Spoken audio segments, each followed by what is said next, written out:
Municipal corporation ने अंदरून शहर के सीवरेज मसाइल का जिम्मेदार पिस प्रोग्राम को ठहरा दिया। हाई स्ट्रीट की तामीर नू के दौरान मेन होल्स में स्पॉट गिरने से पूरी सीवरेज लाइन बंद हो गई है, जिसकी वजह से मसाइल पैदा हो रहे हैं। Additional commissioner coordination Shafiq Ahmad Dogar ने दोनों इदारों को मिलकर मसाइल हल करने और सीवरेज लाइनों की फौरी सफाई की हिदायत की, ताकि मुहर्रम के आगाज से पहले उन्हें खोला जा सके।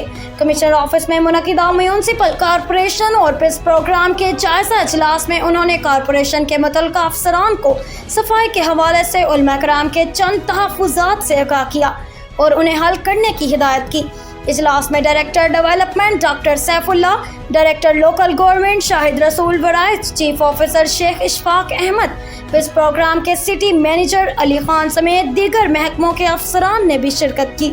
चीफ ऑफिसर ने बताया कि ज़िलज़िला के जुलूसों के रास्तों पर मरम्मत का काम तेजी से जारी है, जिसे इसी हफ्ते मुकम्मल कर लिया जाएगा।